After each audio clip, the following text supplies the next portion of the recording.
Welcome to Mind the Gap by Freshchat, a podcast where experts and hustlers share their stories on growth, marketing, and customer experience. I'm Abhishek, and I'm your host for the day.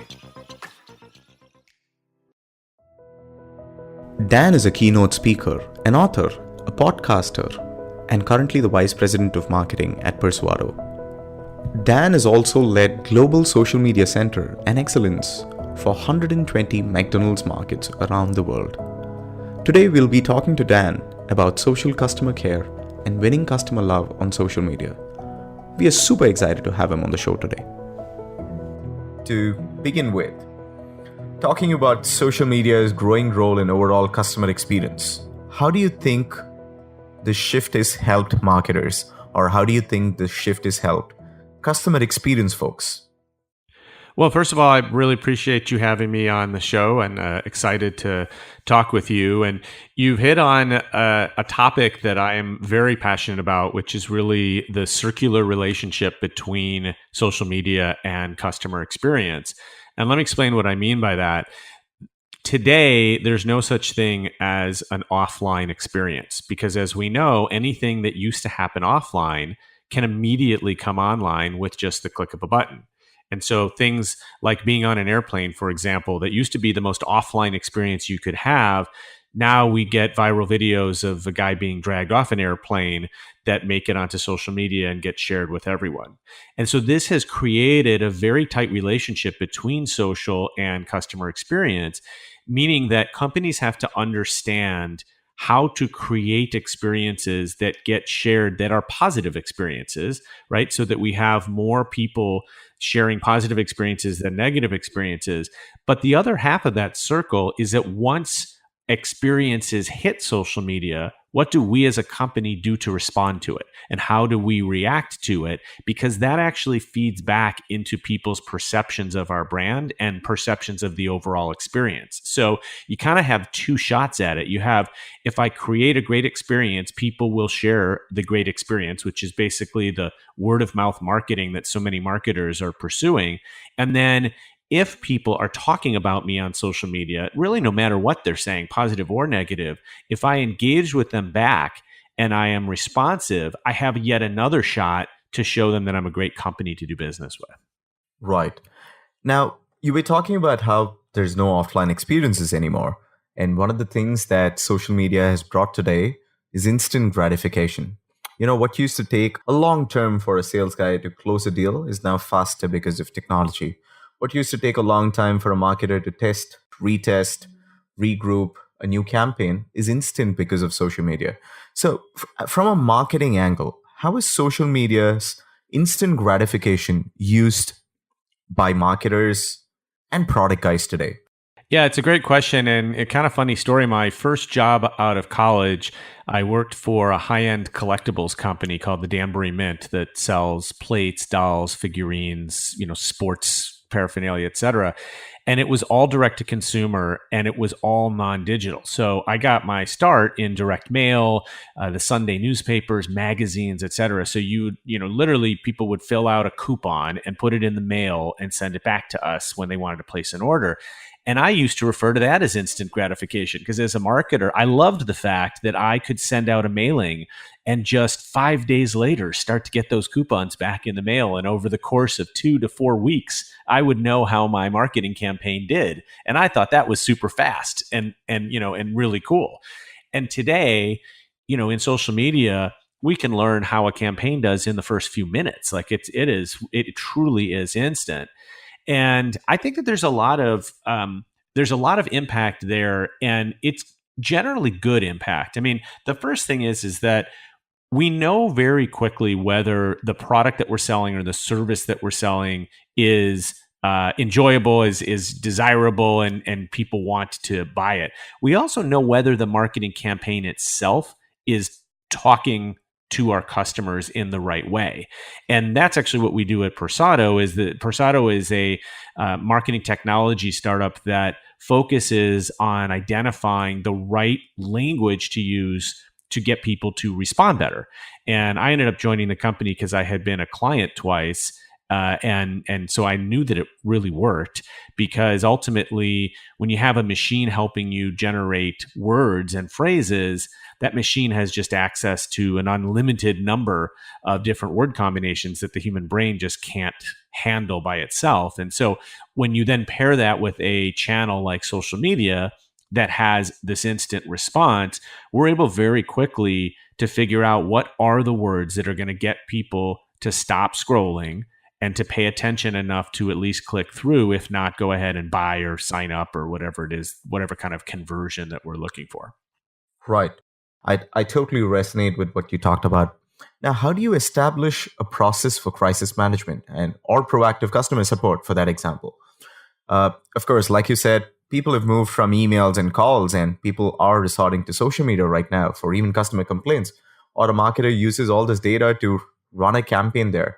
But when a campaign misfires, or when a brand is suddenly just derailed because of a series of tweets or a series of campaigns that you tried, that you thought will work right, but it kind of failed, how do you manage crisis like this? Yeah, well, I think that managing crisis on social has become, a whole different ballgame from managing crisis before social. But I would say also that a lot of the learnings that we have as marketers or even as customer service people translate very well to social. So, for example, I think when there's a crisis, one of the things that people are looking for is authenticity. They're looking for honesty, they're looking for a clear answer, right? So, when people are evasive, when companies are quiet during a crisis and not saying anything, that's where things start to get a little bit fishy, and you tend to go down sort of the wrong rabbit hole. There's a couple of great examples. I remember both United and Southwest, and this was the pre-man being dragged off the plane incident. But both of them had incidents a couple of years ago where they were pretty significant incidents. I think they were service outages. So you've got lots of people missing their flights, and obviously when people miss their flights, they're not just angry, but they're missing weddings and funerals and big life events. And so this is a big deal for people. And both of them did a really good job of kind of getting out in front of the problem. For example, proactively posting, we know that we have a service outage, we're working on it, right? A lot of companies are afraid just to do that because they're like, well, we don't want to tell people our website is down, because then the people who don't know that our website is down are going to know. And it's like, but instead you have lots of people who do know because they've tried to log in and can't, and are frustrated with you, and your phone's ringing off the hook and your emails are piling up and you've got tweets all over the place. And sometimes all it takes is one post to say, look, we know our website's down and we're working on it. We really apologize. And that, I think, is a huge step, that when you can convince a company and convince management that this is the right thing to do, you make a huge impact. A company that I had a chance to interview a couple of years ago is Duke Energy, one of the largest power companies, utilities in the US. And they've actually started proactively posting when storms are coming. So not even when the power is out, but basically when they fear the power might go out, they are proactively posting and saying, hey, a blizzard's coming or a hurricane's coming or whatever. And what they've found is that people, when they survey their customers, the level of trust has gone up, immeasurably, because people understand that they are being honest and they're coming out in front, and that basically they have their back. And so, imagine a lot of times people look at a utility company or a phone company, or when you don't really have a choice, those are not usually your favorite companies to deal with. And yet here in this case, people feel safe and feel taken care of because this company has decided to be proactive. So I think it's, to kind of come back to your overall question about, having a plan. I think that, a plan has to involve your typical PR team, the marketing team, the social media team, the customer service team, all have to be aligned. There's always, you have to prepare for, you can't prepare for everything, but you certainly can prepare for some things. And so there are common crises that happen that you should have some steps outlined. Who are you going to escalate to? What kind of decisions have to be made? What's your SLA in terms of speed, in terms of getting out a response, et cetera? And you did also make an interesting point about what if the crisis is actually born out of your own marketing, right? You put out a ad that inadvertently people think is racist, or people are offended at it for some reason, and all of your research showed that people liked the ad, and so that's really surprising. The good news from the instant gratification part is that you can take it down pretty quickly. But again, I would always point back to be authentic and say, look, honestly, we had no idea this would offend people. We're so sorry. We've taken the ad down. Thank you for your feedback. This is not the kind of message that our company wants to be sending, et cetera. And I think you're not going to avoid the press coverage and sort of the crisis, but you are going to have a counter argument, and that basically shows people that you're a genuine good company. Right. Now, so from your experience, you've spent some quality time doing sales, some part of marketing, and you've been focused on customer experience as well. Every marketer today is focused on customer experience. Right. I'm interested in knowing, Dan, on how to recruit and train for a great social media team. Now, when I'm talking about a social media team, you need a social media team of marketers, you need a social media team of customer support reps, and their goals are very different. The marketers looking at going in hunting, pushing the content, getting some sign up, getting some volume, getting some traction, while the customer support is just looking at fast response time or proactive support and stuff like that. What do you look for in people when you look at hiring for your marketing team or your customer support team, just for social media? And how do you make sure that you form an environment with where they kind of work together? How do you do this? Sure. Well, the first thing I believe, and again, I've been a marketer in almost every channel there is, other than I've never done TV marketing, but I've done all the offline channels, I've done all the digital channels. And what I would say is that social media is just another marketing channel, right? It is not that different from a marketing perspective than other channels. The key thing that makes it different is it's the only channel that customers can talk back to you. And so therefore you have this interaction, as you say, with the customer service team that I'm not sure was as close of an interaction in other channels before social came around. But the reason I say that is that I think companies make the mistake they make the most often is they want to find social media people to run these things. And I would argue that you actually should look at it the other way, which is you should look at marketers to run your social media channel, and you should look at customer service and customer experience people to run the social care aspect. I believe it's very difficult to teach somebody customer service skills. It's difficult to teach empathy. It's difficult to teach patience and wanting to solve problems and not getting upset when somebody's yelling at you, et cetera. Those are tough things to teach. It's not difficult to teach somebody how to use Facebook or how to use Twitter. Right? It's not difficult to teach somebody how to place an ad or how to use the certain advertising mechanisms on the platforms. Those are just tactical things that you can teach. But teaching somebody how to be a good marketer, people like me have gone to world-class business schools to learn how to do that. And so to expect that you're going to bring somebody in and say, oh, well, at least they know Facebook, I'm going to teach them how to be a marketer. That is a much tougher hill to climb than they're a world-class marketer and I'm going to teach them Facebook. And so to me, that's the key thing. You then have to look at what makes social media different from other channels. And certainly from a care perspective, one of the key things that companies overlook is the writing ability, right? So normally we hire people to be on the phone and it doesn't matter whether they can write or spell or have good grammar because they're speaking. But now you move those people over to social media and even a simple typo can cause, not exactly a crisis, but can cause an embarrassing situation on social media. And so you definitely need to test people for their writing skills, which is something that I think was not, people didn't have to do in other similar roles in the past. In terms of them working together, as I said before, the more marketing we do, the more service is required. And so you really do have to have these two groups working hand in hand. And, from my experience, what I found is that social media marketers, many of them don't tend to be very interested in the customer service part. And what you find is they're very interested in the engagement part. So they're interested in what used to be called community management, which is basically, the brand talking to all of the fans and advocates and people who love the company.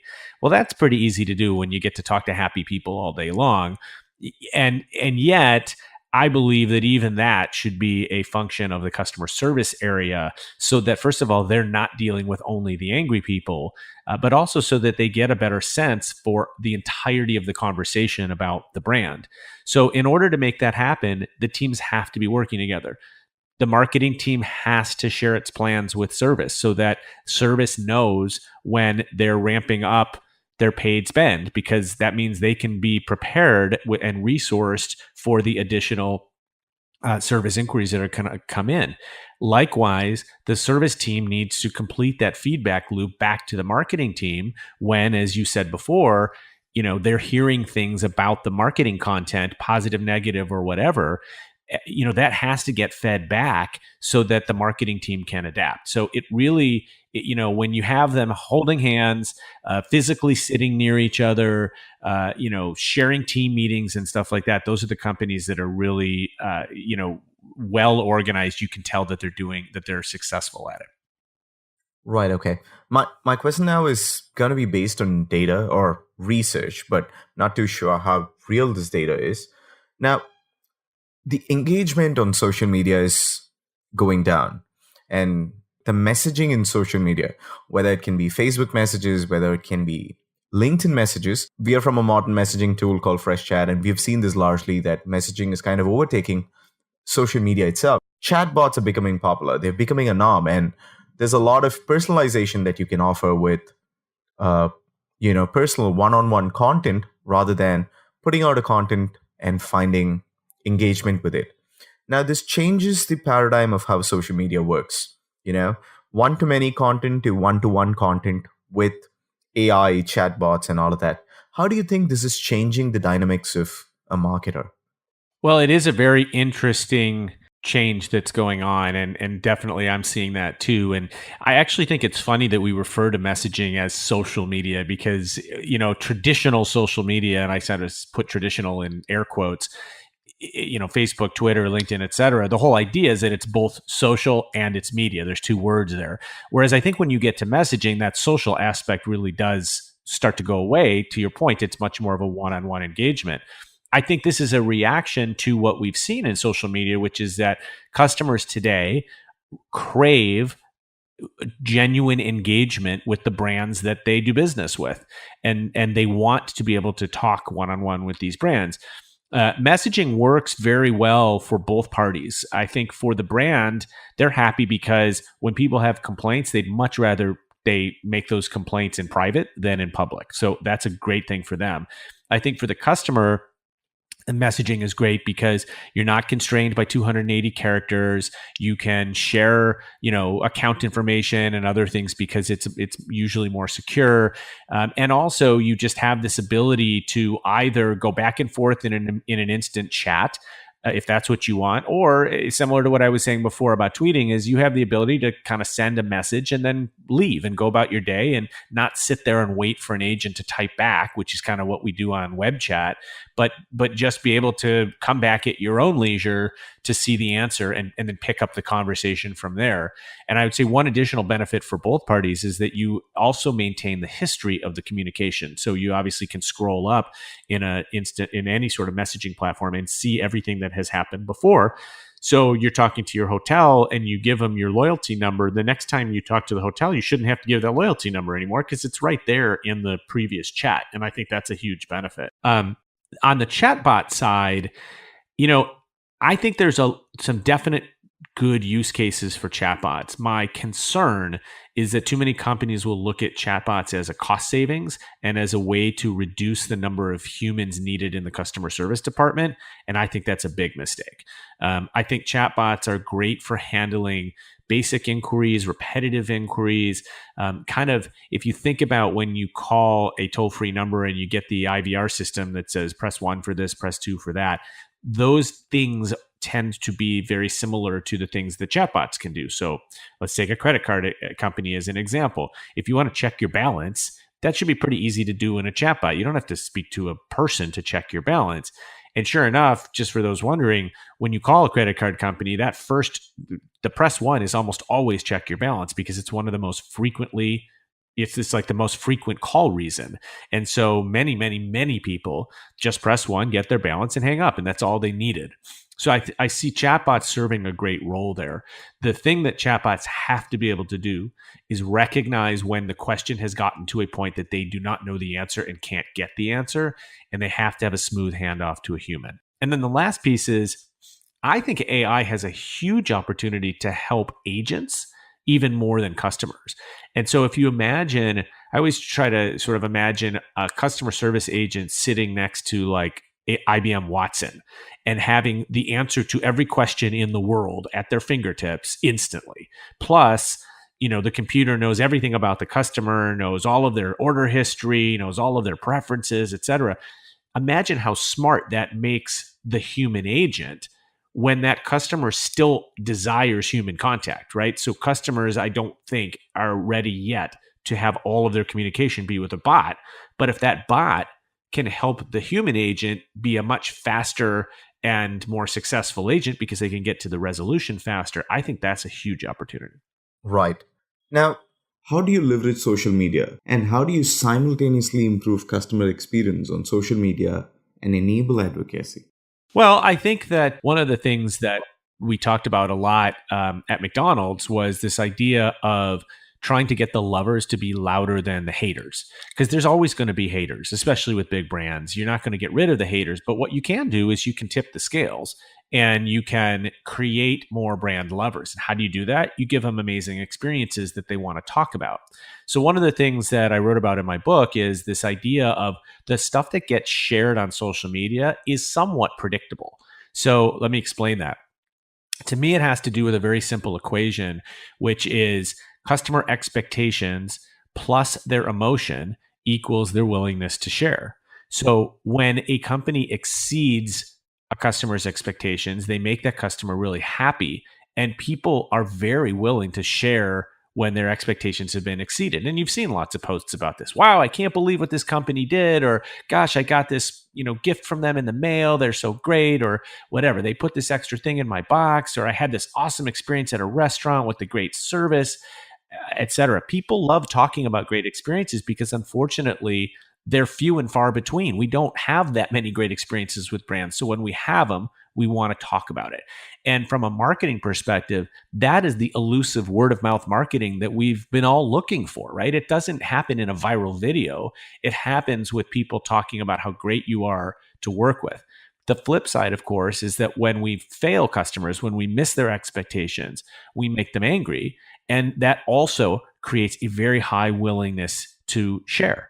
And so one of the things companies can do there is make sure that they identify pain points, get rid of them, do a lot of listening in social media to see what's wrong, and not be afraid of those complaints, but use those complaints to fix your experience and make it better, so that you are at the same time, you are reducing complaints and increasing positive posts. And that's how you get the lovers to be louder than the haters. That middle area is sort of what happens when we have an okay experience where our expectations were just met or barely met. That's probably 85-90% of the experiences we have. You don't share those. There's no reason to share those. So the willingness to share is almost zero. Nobody says, I had an okay experience today with my phone company. Like, that's not anything you ever see posted. And so the sort of summary is, companies have to focus on how do we provide remarkable experiences that people want to talk about so that they become our marketing force. And how do we eliminate those things that are just, ticking our customers off, that are easy to fix, that are just small things that are breaking or not functioning the way we wanted, so that we can get them to speak negatively about us less often and positively about us more often. I love the fact that, what I thought was a little complex, you've put it in a very simple way, in a very simple formula of what gets shared. Now, from your experience, can you give me an example of a company which does that, or can you talk about a campaign that's happened like that, or Yeah, absolutely. For folks that listen to my podcast, which is called Experience This, they know that my co-host and I are big fans of the company Chewy, which is a pet supplies website. And Chewy has really figured this out, really from everything from their packaging to the customer service to the marketing language that they use. It's all very friendly and both human friendly and pet friendly. They're always just finding ways to make the customer experience just a little bit better. And what happens is people just absolutely fly to social media and share these things and say, I can't believe what Chewy did. They were so great. We had an episode last year where we actually had 3 different listeners independently contact us about great experiences that they had at Chewy. And one guy, his cat had died, and so he called in to cancel his order for cat food. And not only did the agent on the phone, really sympathize and talk with him for a while, but they ended up sending him flowers and a card, saying, "We're so sorry that you lost your pet." And what's remarkable about that is that since he had lost his pet, it's possible that he was done being a customer with Chewy, right? I mean, you don't know whether he's getting another pet, but he's on the way out the door, and this company is taking good care of him. And what does he do? He posts it on Facebook. He calls me because he knows I have a podcast about it. So they're doing things amazingly well. And then the other thing they're doing, because I talked about the circle early on, is when you tag Chewy in a post, they always respond, and they respond in a friendly, fun way. They use food puns. I mean, sorry, not food puns. That's a different company. They use animal puns. They'll say thank you so much for your applause instead of applause, right? Or they'll say that wow, that was a perfect post or something like that, and they're just cute about it, and it fits their brand really well. So I think they're a great example if you're sort of looking for one on who's doing it right, first offline and then back online, and have really completed that circle well. They're a great company to look at. Great. And Dan, whether from the example of Chewy or whether from the example of McDonald's or any other company that you spoke about, now these are large in a certain way. Now, several people who are listening to our podcast are also startup entrepreneurs. They are hustlers, and they're just starting out, and they are SaaS founders, and they are e-commerce founders and all of that. Now, for somebody who's starting out on their social media plan, what is the one advice that you can give them? Well, honestly, the one piece of advice, and you may not want to hear it, is respond to everyone. When people mention your brand on social media, they expect a response. And to B2B companies, and I work for one right now, I think often a mistake is that they think that B2B is different. But in reality, you're not selling to a building. You're selling to a human being at a company. So even though it's B2B, it's still H to H, which is human to human. So B2B companies also should be active and engaging in social media. And when you are posting something and people are commenting, or when people are asking questions or whatever, those are actual people who are your prospects or customers. They might represent, a company that you do business with, a client. But I think keeping that focus on the human to human is really important. But responding to everybody is absolutely key. And if you can do it yourself, that's great. I know a lot of solopreneurs or entrepreneurs that have small teams where the CEO is the one responding. And gosh, that goes a long way with people. Wow, the CEO responded to me. That is so cool. And that makes people like your company better. As you get bigger, you can't do that, and you've got a lot of other things going on. So either a dedicated person, or sometimes you have to outsource it, but make sure you outsource it to someone who knows your company and who knows your brand voice, et cetera. That's the one piece of advice is be out there and know that people are talking about your company, whether you're on social or not. So you might as well be part of the conversation. Right. I have one more question for you. Now, this is about influencers. Now, this is probably an elephant in the room, because brands are doing everything right on social media. Individuals are responding to them. Now, we have somebody in between there who we call as influencers. And as marketers try to engage with them. It's whether you're an e-commerce company or whether you're a SaaS company, we try to work with influencers to see if we can get a better reach. But the truth is, it's, at least from my experience, I'm going to talk from my experience. I'm not too sure if we can put out an ROI or if there's really a business plan with influencers out there. Of course, this depends on the industry that you're working with and all of that. But from your experience, how important is working with influencers, as a startup or even as a mid-sized company for you to scale your brand on social media? Yeah, I think that's a great question. And I would agree with you that I think it is a difficult ROI. It's one of these things that you sort of have to just believe. And I get uncomfortable when that's the answer, right? That you don't have a solid KPI. If you go back to, influencers have been around for long before social media, right? Celebrity endorsements and things have been around for a long time. And brands obviously believed that, if I have a celebrity talking about my company on TV or in a magazine ad, that's going to bring more people to my company. And that's not much different than what influencer marketing is today. The difference is that there's a whole nother level of people that aren't celebrities, that are just people, random people on Instagram that have a lot of followers. This is where I think we just have to be careful. There's people that are making amazing livings doing nothing but posting Instagram posts and getting paid to do so. But I would hold those people to the same accountability as you would another marketer in your organization, which is, hey, you're spending my money. What am I getting for it? Are you actually driving sales? Are you getting people talking about my brand? Are you getting them to click through to my website? Or are you just getting paid and growing your own influence? And I think that's the difficult part. And especially as you have this confluence of personal brand and corporate brand, which is happening more and more, is you've got people that are influencers in and of themselves who are either getting paid by a company to be an influencer, or frankly, might work for that company and have both a personal brand and a corporate brand to kind of balance, which is something that I've tried to deal with as well. And so the short answer is I agree with you that this is still a growing area or an exploring area where we don't really know whether the ROI is there. And all I would say is, much as I said to social media marketers early on, you got to hold it to the same standard.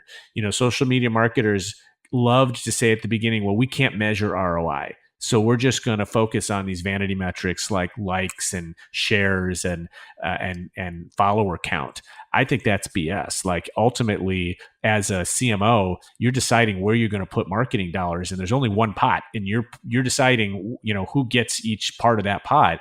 And if you can't show an ROI, that money is going to a different pot.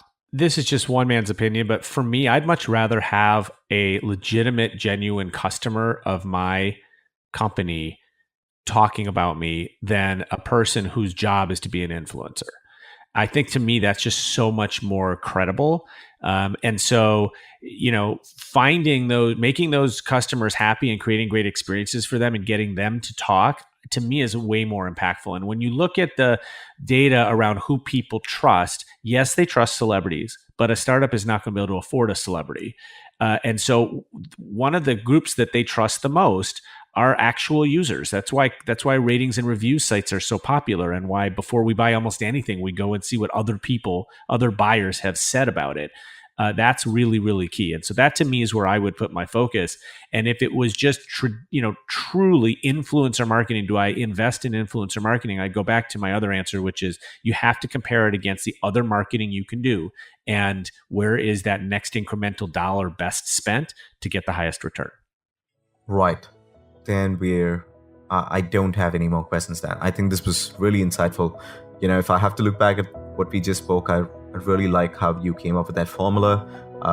The truth is, I've not looked at your book, and I'm going to go find it online right now. And I love the way how you summarized about when something fails, how do you protect or how do you work towards that? And I love the fact about a couple of examples that you came up with. I love the content today. Thank you for listening to Mind the Gap. Subscribe to our podcast at freshchat.com/mindthegap. You can check out our upcoming episodes and ask questions to our guest by sending an audio message there. If you enjoyed today's episode, share it with the world. See you guys soon.